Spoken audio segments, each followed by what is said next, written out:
magandang gabi na po. Gabi po dito sa amin. Well, mga ka-brothers, mga ka-sisters, kamusta na po kayo? Kamusta na po kayo dyan? And happy Sunday to all of you. Family bonding. Pero dito po sa Taiwan, actually, hindi po uso yung mga ganyan. Kaya nakaka-miss pong pumunta talaga or umuwi sa Pilipinas. Dito po, workaholic na yung mga tao dito. And may mga kanya-kanya na pong, alam niyo na po, lumalaki ang mga bata. So, may kanya-kanya na po silang kabarkada. Yun na rin po ang kasama nila pagka mga Saturday, Sunday. Then, kung kakain man, ganun din po. Kaya, dito po sa bahay, once na gusto mo pong makasama ang anak nyo, magpapabook pa po kayo sa kanila. Actually, magsasabi po kayo ahead. Kasi may mga nauohan silang mga kabarkada, yung mga ganun pong bagay. Pero, actually, noong una, hindi po ako sanay. Pero, nakakasanayan ko na rin po. Anyway, ako naman po is 6 days straight sa work, 5 days straight sa work. So, mas gusto ko po yung talagang nasa bahay na pahinga. So, ngayon naman po, nakapunta ako ng gym. Kasi po, day off ako kahapon at saka ngayon. So, kahapon talagang full rest talaga ako. And then, today, nag-gym naman po ako. Well, narinig niyo na po ba ang chia seed? Chia seed po, as in C-H-I-A, tapos seed, buto. Narinig niyo na po ba? Actually, noong ko pa po naririnig yan is isa po sa nagpapabawas timbang sa ating mga nagda-diet katulad ko. Okay, so ini-research ko pa siya at bumili po ko nung para sa akin dahil sisimulan ko pong subukan ang chia seed. Ito po ang aking nabiling chia seed. Chinese lang po ang nakasulat pero chia seed siya. Okay? So, ang chia seed kasi ay mayaman sa nutrition. Pinagmumulan ito ng omega-3 fatty acid, protina, at iba't iba pong mineral. Ano-ano ho ba ang nakukuha natin sa chia seed? Ito is yung heart health. Ibig sabihin, kasi ang buto ng chia seed ay may omega-3 fatty acid.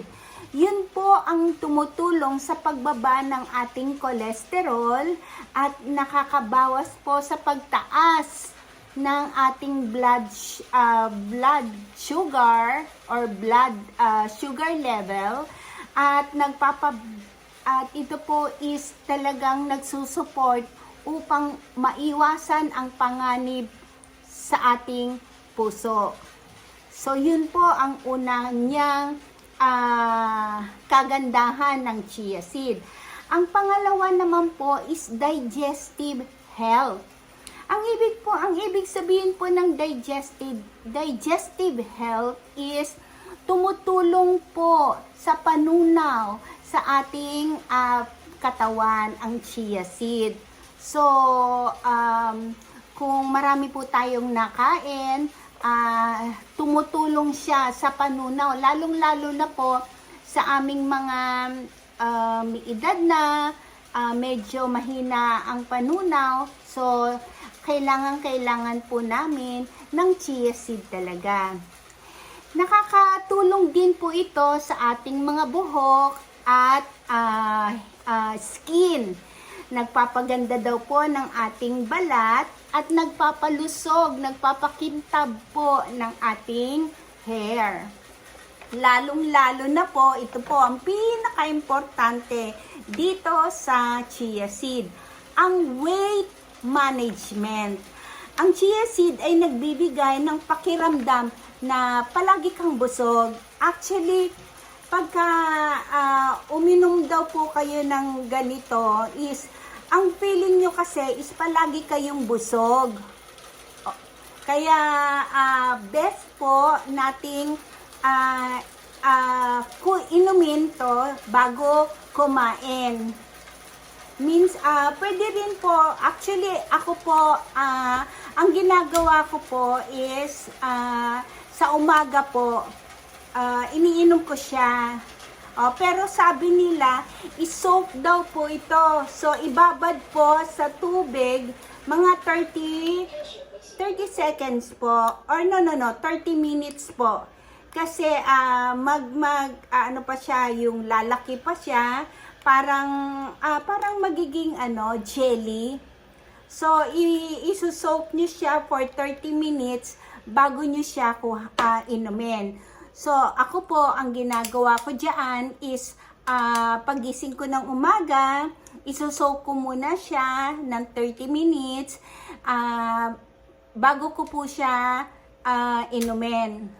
Then sa gabi, bago ako matulog, another 1 glass again of chia seed.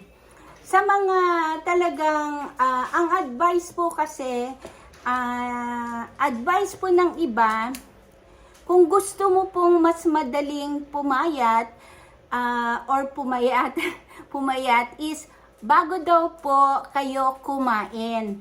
30 minutes daw po ang agwat niya. So, iinom muna po kayo ng chia seed, pero i-soak nyo muna po sa tubig, ha?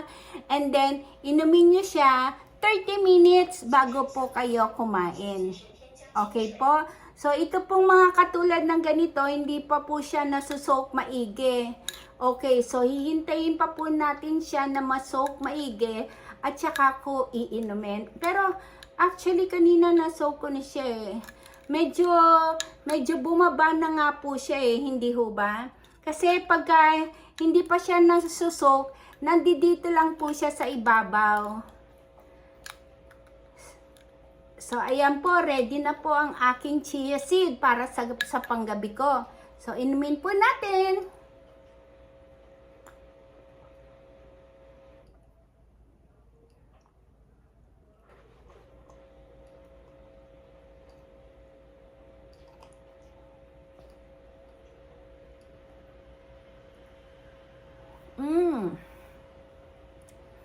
Ubos. Actually, wala po siyang lasa. Tapos, enjoy po ako pagka nainom po siya. May natitirang mga seeds sa aking bibig. Pwede po siyang kagatin. Opo. So, yan. Nakainom na po ako para sa panggabi ko po. So, ready na ako later on kung ako'y kakain pa. Pero usually po, talaga, promise, pag nakaka-take po ako ng chia seed talaga, hindi po ako nagugutom na. Hindi po talaga. Hindi po ako nagugutom. So, actually, mula nung tinake ko po yan, ang aking kasing kilos is nasa 69 po ko. 69 po ako mula nung nagbantay dun po sa tindahan. Nag-part-time po ba na sa tindahan ng mga Filipino food? Nag-part-time po ako doon. Ang laki ng tinaba ko, nasa 69. So, nung nag-take na po ako nitong chia seed, bumaba po ako ng 3 kilos. Naging 66 na po ako ngayon. Pero continuous pa rin kasi ang aking goal is kahit man lang sa 55. 55, kaya yun. Oh my God, kaya yun. Okay, so try natin. Kung hindi man 55, kahit na 60. Okay. Pero po, actually po, lahat ng mga nagda-diet talagang kailangan pa rin po ng exercise. Okay? Wala pong gamot. Walang gamot, walang diet pills na talagang hindi mo sasamahan ng exercise at disiplina. Ibig sabihin ng disiplina, syempre ho, yung pagbabawas nyo ng pagkain. Opo, ang chia seed, di ba ho kanina nasabi na natin na tumutulong siya sa pagtunaw, digestive health daw po, di ba? So, tumutulong siya sa pagtunaw ng ating kinain. So, syempre, kumakain tayo, hindi naman po ibig sabihin na wala tayong kinain. Pero po, disiplina. Yung hindi po ganun karami. Kasi wag po nating i-defend na, di bale, meron naman tayong iniinom na diet pills, matutunaw. Kakain ka ng kakain, hindi po. Kasi masasanay po yung tiyan natin na ganong amount yung papasok sa kanya. So, lahat po ng gustong mag-diet, disiplina po talaga ang pinaka-importante. Kahit na anong diet pills, kahit na anong way ang pagpapapayat. And of course, exercise. Okay? So, tatlo.